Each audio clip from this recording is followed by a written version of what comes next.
नमस्कार, VCN news के हिंदी समाचारों में आपका स्वागत है। नांदुरा मलकापुर मार्ग पर एसटी बस द्वारा ट्रक को पीछे से टक्कर मारने की दुर्घटना में 22 यात्री घायल हुए हैं। सभी घायलों को प्रथम उपचार के बाद खामगांव सामान्य अस्पताल में भर्ती कराया गया है। प्राप्त जानकारी के अनुसार राष्ट्रीय महामार्ग क्रमांक 6 पर 13 दिसंबर 2018 को दोपहर लगभग 1:30 बजे नांदुरा से मालकापुर के बीच साई ढाबा समक्ष एसटी बस क्रमांक MH40N 9820 के चालक ने लापरवाही से बस चलाकर ट्रक क्रमांक GJ06AV 2697 को पीछे से टक्कर मारी। इस दुर्घटना में एसटी बस में सवार 14 यात्री घायल हुए। हरियाणा के ट्रक चालक मोहम्मद साबिर मोहम्मद जाकिर अपने ट्रक को लेकर नांदुरा आ रहे थे। बताया जा रहा है कि बस चालक की लापरवाही से ही यह दुर्घटना घटी है। एसटी बस भुसावल से अकोला जा रही थी। दुर्घटना की जानकारी मिलते ही जलंब पुलिस स्टेशन के थानेदार कामले और सहयोगी पुलिस कर्मचारी घटनास्थल पर पहुंचे। सभी घायलों को खामगांव सामान्य अस्पताल में भर्ती किया गया है, वहां उनका उपचार चालू है। एसटी बस चालक जलंब पुलिस स्टेशन में उपस्थित है। फिलहाल पुलिस कार्रवाई कर रही है। VCN न्यूज के लिए खामगांव से वरिष्ठ प्रतिनिधि फारूक सर की रिपोर्ट। 13 दिसंबर की दोपहर अमरावती शहर के करीम नगर में अमरावती शहर रहमत नगर की गली नंबर 1 में एक दर्दनाक हादसा उजागर हुआ। इस हादसे में 32 वर्षीय एक युवक की घटनास्थल पर ही मृत्यु हो गई। दरअसल युवक फयाजुद्दीन सिराजुद्दीन शौचालय में पहुंचा तो वहां पर विद्युत की खुली वायर पड़ी हुई थी। उसी विद्युत की वायर से उसे करंट का शॉक लगा और वह घटनास्थल पर ही मृत हो गया। उसके चीखने की आवाज़ सुनकर उसके साथियों ने किसी तरह उसे वहां से बाहर निकाला और इरविन हॉस्पिटल लेकर के पहुंचे। उसके साथियों का आरोप है कि विद्युत विभाग की लापरवाही की वजह से फयाजुद्दीन की जान गई है। उसके साथियों का कहना है कि विद्युत विभाग की लापरवाही की वजह से ही सार्वजनिक स्थल पर इस तरह से दौड़ती हुई विद्युत के खुले वायर पड़े हुए थे और उसी की वजह से यह हादसा हुआ है। 12:30 बजे तकरीबन। कैसे हुआ ये पेशाब के लिए गया था, वहाँ से वायर। हाँ।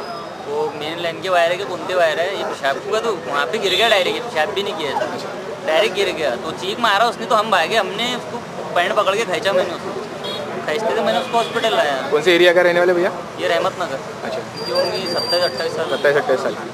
मृतक फयाजुद्दीन का शव अमरावती शहर के जिला सामान्य रुग्णालय में पोस्टमार्टम के लिए लाया गया है और वहां पर उसका पोस्टमार्टम किया जा रहा है।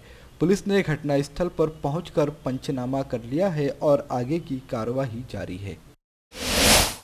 VCN न्यूज लगातार पिछले कई दिनों से अमरावती के सुकली कंपोस्ट डेपो के बिगड़े हुए हालात से अपने सभी दर्शकों को रूबरू करा रहा है। इन सब के बावजूद सुकली कंपोस्ट डेपो की व्यवस्थाएं बदलने का नाम नहीं ले रही, या यूं कह लीजिए कि प्रशासन इतना उदासीन है कि वह इस तरफ ध्यान ही नहीं देना चाहता, या फिर प्रशासन अपनी जिम्मेदारी से खुद को पूरी तरह से मुक्त किए हुए है। VCN न्यूज ने पिछले दिनों मनपा आयुक्त संजय निपाने से सुकली कंपोस्ट डेपो को लेकर कुछ सवाल पूछे थे, तो उन्होंने कहा था कि जल्द ही सारी व्यवस्थाओं को काबू में कर लिया जाएगा।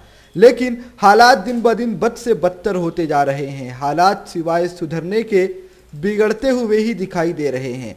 पहले तो लगातार 3 महीनों तक सुकली कंपोस्ट डेपो धुक धुक कर जलता रहा और आसपास के परिसर में धुएं की शक्ल में हवा में जहर मिलता रहा, लेकिन महानगर पालिका शांत बैठा रहा। महानगर पालिका ने फौरी तौर पर यह तो जरूर कह दिया कि वहां पर 24 घंटे एक फायर ब्रिगेड मुहैया कराई गई है जो कि आग की स्थिति को काबू में कर सके, लेकिन इसके बावजूद सुकली कंपोस्ट डेपो प्रदूषण का केंद्र बना हुआ है। शहर में जितना प्रदूषण दूसरी चीजों से नहीं फैलता, उससे कई गुना ज्यादा प्रदूषण अकेले सुकली कंपोस्ट डेपो शहर में फैलाता चला जा रहा है। और ये कंपोस्ट डेपो परिसर में मैं का रहवासी हूँ और ये 1990 से यहाँ पे कचरा डेपो को कचरा डाला जा रहा है। कचरा इतना ज्यादा हो चुका ओवरफुल और इसमें आग लगी हुई है। आग लगने की वजह से प्रदूषण इतना बढ़ चुका है कि यहाँ पे सांस लेना दूभर हो चुका है। और यहाँ पे पानी डाला जा रहा है और उसके बाद में रात में ये बंद कर देते हैं। उसके बाद में ये प्रदूषण बढ़ता जाता है, जिसके वजह से यहाँ पर कंटिन्यू 24 घंटे प्रदूषण फैल रहा है। और ये कचरा डालने की वजह से यहाँ का जो पानी का जो स्तर है नीचे का वो एकदम खराब हो चुका है। इसका जो TDS है ये 900 950 तक चले गया है। प्रदूषण कंटिन्यू फैल रहा है, बदबू फैल रही है और मच्छरों का आतंक इतना बढ़ चुका है कि अभी घर में आप बैठ नहीं सकते और इस परिसर में मजदूर काम करने के लिए नहीं आते। ऐसे ही ये काश्तकार लोग सब यहाँ पे मौजूद हैं, इनसे भी आप पूछ सकते हैं कि ये किस टाइप का यहाँ पे ये खेती बाड़ी में मजदूर नहीं मिलते बदबू के वजह से। आसपास के लोगों की शिकायत है कि अब उन्हें स्वास्थ्य संबंधी बीमारियां भी सुकली कंपोस्ट डिपो की वजह से होने लगी हैं। उन्हें सांस लेने में तकलीफें आ रही हैं और किडनी में भी दिक्कतें महसूस होने लगी है। आखिर प्रशासन कब तक आंख बंद करके यह सारी चीजें देखता रहेगा? आज मोदीजींचं भारत स्वच्छता अभियान सुरू आहे जिकडे तिकडे, परंतु या भागात अमरावती शहरालगत असून हा कंपोस्ट डेपो आज भडभडत आहे। तुम्ही इथे आगीचं प्रमाण पाहू शकता। ही आग 24 तास सुरू असते। इथून आजूबाजूच्या परिसरात पूर्णतः सगळे इकडे प्रदूषण पसरत आहे। त्यामुळे दम्याचे रोग, अस्थमा वगैरे सगळं काही होत आहे आणि खाजीचा रोग सुद्धा प्रभावित होत आहे। यामुळे येथील नागरिकांना याच्यापासून खूप मोठा धोका आहे। ताज़ा मंजर और भी ज़्यादा खतरनाक हो चुका है। पहले तो सिर्फ धुआं था, लेकिन अब आप मौजूदा तस्वीरों में देख सकते हैं कि सुकली कंपोस्ट डिपो में मरे हुए जानवर भी साफ तौर पर दिखाई दे रहे हैं। वह पूरी तरह से सड़ चुके हैं। श्वान उन्हें अपनी खुराक बना रहे हैं, लेकिन फिर भी ध्यान देने के लिए कोई तैयार नहीं है। मरे हुए मवेशियों से जो गंध निकलती है और जो कीटाणु मरे हुए मवेशियों के जिस्म से निकलकर हवा में फैलते हैं, वह आसपास में रहने वालों के स्वास्थ्य के लिए कितने खतरनाक हो सकते हैं, शायद यह तो महानगर पालिका अच्छी तरह से जानती होगी, लेकिन फिर भी कोई कार्य प्रगति नहीं है। इन सब से निपटने की कोई तैयारी नहीं है। बस जैसा चल रहा है चलने दो, क्योंकि चलती का नाम गाड़ी है। महानगर पालिका सुकली कंपोस्ट डिपो की व्यवस्थाओं को ठीक करने के लिए पैसा तो खर्च नहीं कर रही है, अलबत्ता महानगर पालिका में उप महापौर के लिए नई गाड़ी खरीदने की तैयारी जरूर शुरू है और उस गाड़ी की लागत 10 लाख बताई जा रही है। इस वक्त देश में कई योजनाएं चल रही हैं और उन योजनाओं को लेकर सरकार और प्रशासन की ओर से काफ़ी बड़ी मात्रा में पैसा भी खर्चा किया जा रहा है। इसी तरह राज्य में स्वच्छ महाराष्ट्र अभियान भी चलाया जा रहा है, लेकिन अब स्वच्छता अभियान में भी भ्रष्टाचार उजागर हो रहा है। अमरावती महानगर पालिका क्षेत्र अंतर्गत कुछ लोग ऐसे भी हैं जो कि लाभार्थियों से केवल दस्तावेज लेकर उनके खातों में स्वच्छ मिशन का पैसा जमा करा रहे हैं, लेकिन लाभार्थियों को उनमें से केवल 27% ही रकम मिल रही है। बाकी रकम संबंधित व्यक्ति अपने जेब में रख रहे हैं। उल्लेखनीय है कि लाभार्थी को किस योजना अंतर्गत लाभ दिया गया है वह लाभार्थी खुद भी नहीं जानते। एक जागरूक महिला ने जब मीडिया के साथ अपने साथ हुआ हादसा साझा किया तो कहानी कुछ और ही सामने आई। महिला के मुताबिक एक अन्य महिला उसके पास आई और उसने आधार कार्ड सहित कुछ अन्य दस्तावेजों की फोटोकॉपी मांगी। हालांकि लाभार्थी महिला के हस्ताक्षर तक किसी भी आवेदन पत्र पर अथवा फॉर्म पर नहीं लिए गए। 10 दिसंबर को महिला के खाते में 15,000 रुपए की रकम जमा हुई। महिला का पासबुक देखने पर पता चलता है कि रकम स्वच्छ अभियान के तहत डाली गई है। पासबुक पर अंग्रेजी में स्वच्छ भारत अभियान के तहत पैसा मिलने की पुष्टि हो रही है, जिससे साफ तौर पर पता चल रहा है कि यह रकम मनपा प्रशासन द्वारा स्वच्छ महाराष्ट्र अभियान अंतर्गत जमा कराई गई है।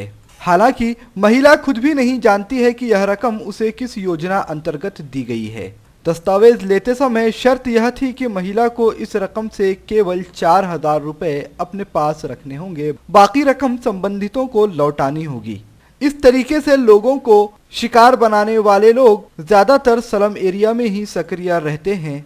स्लम एरिया में बड़े पैमाने पर इस तरह के दस्तावेज लेकर स्वच्छ मिशन के नाम पर लोगों के खाते में पैसे जमा करवाकर पैसे ऐंठने का नया कारनामा शुरू हो चुका है।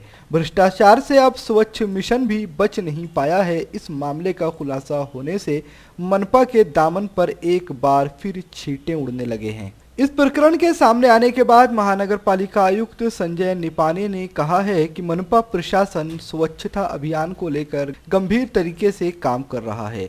अगर ऐसी कोई अनियमितता सामने आती है तो फिर दोषियों पर बिला झिझक कार्रवाई की जाएगी, वह भी कड़ी से कड़ी। अब प्रशासन को चूना लगाने वाले लोगों को बख्शा भी नहीं जाएगा। अमरावती महानगर पालिका के अग्निशमन विभाग की ओर से 13 दिसंबर को छोटे छोटे स्कूली छात्र छात्राओं को आपातकाल की स्थिति में या फिर आग लग जाने की स्थिति में अपना बचाव किस तरह करना है, इसको लेकर एक छोटी सी कार्यशाला आयोजित की गई। इस कार्यशाला में टोमे स्कूल के कक्षा तीसरी और चौथी के छात्र छात्राओं ने हिस्सा लिया था। वहां पर अग्निशमन विभाग के अधिकारियों ने बच्चों से संवाद साधा और बच्चों को बताया कि आपातकाल की स्थिति में किस तरीके से कमरे से बाहर निकलना है और अगर आग बेकाबू हो जाए, आपके पास अग्निशमन यंत्र मौजूद हो तो किस तरीके से ऐसी स्थिति में अग्निशमन यंत्र को ऑपरेट करना है और अपनी जान की हिफाजत करनी है। उसके बाद में आपको सेफ्टी पिन निकालना पड़ेगा। आपने अगर जब तक के सेफ्टी पिन नहीं निकाला, ये अग्निशमन यंत्र ऑपरेट होने वाला नहीं। तो आपको क्या करना पड़ेगा, सेफ्टी पिन निकालना पड़ेगा। सेफ्टी पिन निकालने के बाद में ये जो प्रेशर ये दिख रहा है, इसका जो हैंडल दिख रहा है, इसको आपको क्या करना है, सेफ्टी पिन निकाल के प्रेस करना है। क्या करना है, और आप जहाँ भी लगी है, हाँ एक मिनट, आप जहाँ भी लगी है तो आग का जो फ्लेम रहता है उस पर अटैक नहीं करने का। इसके साथ साथ उन स्कूली छात्र छात्राओं को यह भी बताया गया कि आग लग जाने की स्थिति में अगर हम भगदड़ मचाकर बाहर निकलेंगे तो किस तरह से अपनी ही जान को जोखिम हो सकता है। इसीलिए आग लग जाने की स्थिति में व्यवस्थित तौर पर बाहर आना चाहिए ताकि अपने साथ साथ दूसरों की जान की भी हिफाजत हो सके। आज हमने यहाँ पर टोमो स्कूल के बच्चे लाए थे, तीसरी और चौथी कक्षा के। यहाँ पर आने के बाद उन्हें बहुत ज़्यादा नॉलेज मिला कि जब आग लगती है तो उसे हम कैसे कंट्रोल कर सकते हैं और गाड़ी का क्या यूज़ रहता है। सिर्फ गाड़ी बुझाने के काम नहीं आती, हम इससे सुरक्षा भी कर सकते हैं और ये लोग कैसे उनको हेल्प करते हैं, ये सारी नॉलेज हमको आज इधर से मिली है। तो इनका मैं थैंक यू करती हूँ, धन्यवाद करती हूँ। इंग्लिश स्कूल के जो स्टूडेंट आए थे हमारे प्लेस में अग्निशामक विभाग के, हमने उनको फायर का प्रशिक्षण दिया। आग कैसी लगती है, आग से कैसे अपने आप को बचाया जाता है और फायर ब्रिगेड को कैसा बुलाया जाता है, कौन सा नंबर डायल करना चाहिए और आग लगने के बाद फायर एक्सटिंग्विशर्स कैसा यूज़ करना चाहिए। टीचर जो आए थे स्टॉप के, उनको भी हमने फायर एक्सटिंग्विशर चलाने का पूरा नॉलेज दिया है और कौन सा फायर एक्सटिंग्विशर किस प्रकार की आग पे यूज़ किया जाता है, यहाँ तक कि हमने उनको सिखलाया है। श्रद्धा फैमिली शॉपिंग में जाएंगे हम सभी, साड़ियों की नई डिजाइन देखो यहीं से लाएंगे। श्रद्धा फैमिली शॉपिंग में जाएंगे हम सभी, लेडीज जेंट्स बच्चों की हर फैशन लाएंगे सभी। फैशन के सफर में आप भी आगे ही आगे बढ़ते चलिए, क्योंकि बिजीलैंड का सबसे बड़ा आलीशान भव्य showroom Shraddha family shopping and mall, Busyland complex, Nandgaon Peth, Amravati.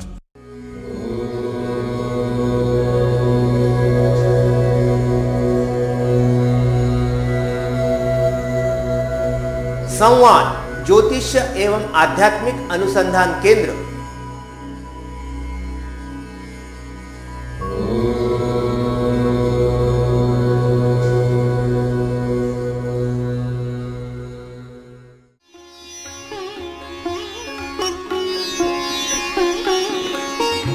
समृद्ध जन्म कुंडली के अनुसार करें अपने व्यक्तित्व का निर्माण, अपने बच्चों की परवरिश करें उनकी जन्म कुंडली एवं ज्योतिष परामर्श के अनुसार। विस्तृत फलादेश के साथ जन्म कुंडली का नया स्वरूप, ग्रहों की शांति के विभिन्न उपाय। संवाद ज्योतिष एवं आध्यात्मिक अनुसंधान केंद्र अंबादेवी मार्केट, अंबादेवी, अमरावती।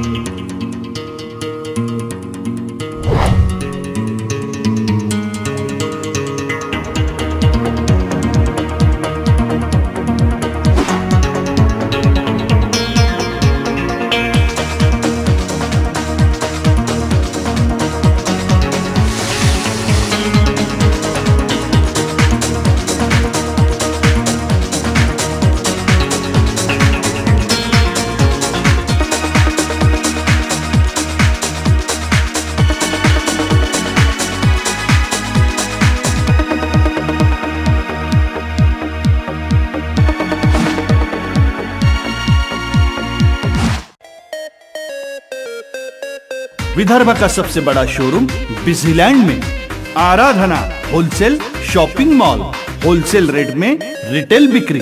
आराधना संपूर्ण लग्न बस्ता, बनारसी शालू, डिझायनर साड्या, घागरा ओढणी, salwar suit, dress material, readymade coat, shooting shirting, teenage wear, kids wear, fashion jewellery, lifestyle, shoes व sandal, home decor, matching. Lane number L2, shop number 43 to 48, Busyland complex, Nandgaon Peth, Amravati. Aradhana wholesale shopping mall, wholesale rate में चिल्लर बिक्री। आराधना। यातायात सुचारू करने के लिए चौराहों पर तैनात किए गए यातायात कर्मी अपना काम छोड़कर रोड के किनारे मोबाइल देखते हुए ना दिखाई दें, यह आदेश मुंबई उच्च न्यायालय की नागपुर खंडपीठ ने बुधवार को पुलिस आयुक्त को दिए। न्यायालय ने साथ ही आयुक्त को ऐसे कामचोर कर्मियों पर कड़ी कार्रवाई करने की भी सूचना दी है। उच्च न्यायालय में अवैध पार्किंग, ट्रैफिक जाम, यातायात नियमों का उल्लंघन आदि मुद्दों पर एक जनहित याचिका लंबित है। मामले में न्यायमूर्ति रवि देशपांडे और विनय जोशी के सामने सुनवाई हुई। इस सुनवाई के दरमियान ही न्यायालय ने खुद के अनुभव और इस संबंध में विशेष उप समिति की बैठक में आए मुद्दों का संज्ञान लेकर यातायात पुलिसकर्मी ठीक तरीके से अपनी ड्यूटी नहीं कर रहे हैं, इसलिए उन्हें फटकार भी लगाई। अमरावती शहर में भी कुछ जगहों पर सीसीटीवी कैमरे लगाए गए हैं। कैमरे में कैद यातायात नियम तोड़ने वालों पर कार्रवाई भी की जाती है। इन सब से इतर यातायात पुलिसकर्मी को सतर्क रहना जरूरी है, लेकिन यह देखा जा रहा है कि कई बार यातायात कर्मी रोड के किनारे मोबाइल देखते हुए नजर आते हैं। कई बार वाहन चालक इसका फायदा उठाकर नियम तोड़ते हैं। ऐसे कई मामले कई बार देखे जा चुके हैं। यातायात पुलिसकर्मी राहगीरों से यातायात नियमों का पालन कराने में उसी वक्त कामयाब हो पाएंगे जब वह खुद पूरी तरह से यातायात नियमों का पालन करने में सक्षम हो। लेकिन अमरावती शहर में यातायात कर्मियों की अनियमितताएं कई बार देखी गई हैं। केंद्र सरकार ने बहुत ही धूमधाम के साथ व गाजे बाजे के साथ स्वच्छ भारत अभियान की शुरुआत की थी और केंद्र सरकार के इसी स्वच्छ भारत अभियान के तहत अमरावती जिला के ग्रामीण क्षेत्रों में भी सुलभ शौचालयों के निर्माण की मुहिम 2017-18 में चलाई गई थी। लेकिन जिला परिषद द्वारा ग्रामीण क्षेत्र में 12,930 शौचालय अब तक नहीं बन पाने से तकरीबन 24 करोड़ रुपए का घोटाला सामने आ रहा है। जहां इस संबंध में संबंधितों द्वारा सौंपा गया अहवाल केंद्र सरकार को भेजा गया है। सरकार द्वारा खुले में शौच मुक्त गांव को लेकर विशेष अभियान भी चलाया जा रहा था, जिसके लिए केंद्र सरकार द्वारा स्वच्छता अभियान के तहत हर घर में शौचालय बनाने का सपना देखा जा रहा था। इसी के तहत ग्रामीण क्षेत्रों में शौचालयों का निर्माण व उनका कामकाज जिला परिषद को सौंपा गया था। लेकिन 2017-18 में अमरावती ग्रामीण क्षेत्र के घरों में तकरीबन 26,000 शौचालयों के निर्माण किए जाने थे और यही शौचालय ग्राम पंचायत के तहत निविदा के जरिए निर्मित करते हुए संबंधित ग्राहक के खाते में 12,000 रुपए जाने का प्रावधान सरकार ने किया था। मगर पूर्व जिला परिषद सीईओ किरण कुलकर्णी द्वारा यह मामला सभा में न रखते हुए निजी ठेकेदारों को दे दिया गया। इससे इस मामले में बड़े पैमाने पर घोटाला होने की बात सामने आ रही है। विशेष समिति गठित की गई थी। समिति द्वारा जांच पड़ताल किए जाने के बाद जिले में तकरीबन 12,930 शौचालय बने ही नहीं, यह बात उजागर हुई, जबकि उन निजी संबंधित ठेकेदारों को 24 करोड़ रुपए का बिल पास कर दिया गया है। यह बात सामने आते ही जिला परिषद में काफी बवाल मचा हुआ है। इसके साथ ही 25% शौचालय केवल अधूरे पड़े हैं, जहां इस संदर्भ में समिति ने संपूर्ण अहवाल जिला परिषद सीईओ को सौंपते हुए केंद्र सरकार को भेजा है, जिसमें कई अधिकारियों का समावेश है जिन पर कार्रवाई निश्चित हो सकती है। शौचालय निर्मित का प्रस्ताव सभा में रखा जाना था ताकि जिला परिषद सदस्य अपने सर्कल में निर्मित शौचालयों की जिम्मेदारी दे सकें, परंतु जिला परिषद प्रशासन ने सदस्यों को अंधेरे में रखते हुए प्राप्त निधि निजी ठेकेदारों को सौंपते हुए इस घोटाले को अंजाम दिया है, जहां खुले में शौच मुक्त अभियान की पूरी तरह धज्जियां उड़ाई गई। आने वाले दौर में जिला परिषद में कई अधिकारियों पर कठोर कार्रवाई होने की आशंका भी जताई जा रही है। 13 दिसंबर 2018 को अमरावती महानगर पालिका के स्वच्छ विभाग अंतर्गत कार्य करने वाले जो शहर की स्वच्छता के लिए अपनी सेवाएं देते हैं, ऐसे कर्मचारियों को safety jacket ICICI bank CSR fund के द्वारा बांटा गया। दरअसल अमरावती महानगर पालिका के कर्मचारियों को जैकेट बांटने के लिए आईसीआईसीआई बैंक ने अपने CSR फंड से महानगर पालिका को सहायता दी थी। इस अवसर पर शहर की उप महापौर संध्याताई टिकले व आयुक्त संजय निपाने, उपायुक्त व महानगर पालिका के कई प्रशासकीय अधिकारी मौजूद थे। सेफ्टी जैकेट वाटप के इस कार्यक्रम के बाद अमरावती महानगर पालिका ने CSR फंड के जरिए सहायता करने वाले आईसीआईसीआई बैंक के मैनेजरों को भी सम्मानित किया व उन्हें पुष्प गुच्छ देकर उनका स्वागत किया। इसके साथ साथ वहां पर कुछ ऐसे लोग भी मौजूद थे जिन्होंने महानगर पालिका के लिए स्वच्छता गीत लिखे थे। उनके स्वच्छता गीत बहुत जल्द ही महानगर पालिका की घंटा गाड़ियों में बजाए भी जाएंगे और महानगर पालिका FM रेडियो व रेलवे स्टेशन और टीवी चैनलों के माध्यम से उन्हीं गीतों को बजाकर लोगों में स्वच्छता का भाव जगाएगी। उन गीतों को शब्दों की माला में पिरोने वाले कलाकारों को भी महानगर पालिका की ओर से सम्मानित किया गया। एक तरफ तो सरकारें महाराष्ट्र को कुपोषण से मुक्त करने के लिए कई योजनाएं चला रही है। महाराष्ट्र के बहुत से कुपोषित इलाकों में एक मुख्य इलाका है धारनी। विदर्भ में पहुंचते ही जैसे ही कोई कुपोषण का नाम लेता है तो बड़ी प्रस्फुटता के साथ धारनी का नाम जहन में जरूर आता है। धारनी के बच्चे आज भी अपनी माओं की गोद में 2 अदद रोटी के लिए तरसते हुए नजर आते हैं। शायद यही वजह है कि वहाँ पर जितनी मात्रा में कुपोषण है, पूरे विदर्भ में भी उतना कुपोषण दिखाई नहीं देता। इसके बावजूद सरकार जो पोषक तत्व आहार छोटे बच्चों को खिलाने के लिए भेजती है, वह धारनी के उन कुपोषित बच्चों तक नहीं पहुंच पा रहा जो कि उसके हकदार हैं। आखिर ऐसी क्या मजबूरी आ गई कि प्रशासकीय अधिकारी कुपोषित बच्चों तक उनका हक भी नहीं पहुंचा पा रहे हैं। माएँ अपने बच्चों की भूख मिटाने के लिए राह तकती रहती हैं कि कहीं से कोई मदद मिल जाए और बच्चों को कम से कम 2 वक्त की रोटी तो मुहैया कराई जा सके। उन बच्चों के कुपोषण के नाम पे बहुत से NGO व बहुत सी सरकारी योजनाएं भी धारनी में चल रही हैं, लेकिन बच्चों का कुपोषण तो नहीं मिटा। धारनी की बदहाली तो दूर नहीं हुई, अलबत्ता वहां पर काम कर रहे NGOs का कुपोषण ज़रूर मिट गया। वो कुपोषण मुक्त हैं। आज उनके पास योजनाएं चलाने के लिए डोनेशन के नाम पर आने वाला बहुत सारा फंड जमा है, लेकिन बच्चों का पेट खाली है। कुपोषित बच्चों के नाम पर फंड जमा करने वाले NGOs को भी इस तरफ सोचना चाहिए कि आखिर जिन बच्चों के नाम पर फंड जमा किया जा रहा है उनकी स्थिति क्यों नहीं सुधर रही। और प्रशासकीय अधिकारियों को भी सोचना चाहिए कि सरकार तो करोड़ों की तादाद में पैसा खर्च कर रही है, लेकिन फिर भी धारनी की व्यवस्था क्यों नहीं बदल पा रही। धारनी के बच्चे कुपोषण मुक्त क्यों नहीं हो पा रहे। इसको लेकर प्रशासकीय अधिकारियों को भी आत्मनिरीक्षण करना चाहिए और योजनाएं चलाने वाली सरकारों को भी सोचना चाहिए कि आखिर उनकी योजनाओं का असर जमीनी स्तर पर क्यों नहीं देखा जा रहा। समाचारों में अब वक्त हो चला है आपसे विदा लेने का। विदर्भ से जुड़ी तमाम जानकारी जानने के लिए देखते रहिए विदर्भ का सर्वश्रेष्ठ न्यूज चैनल VCN न्यूज। नमस्कार।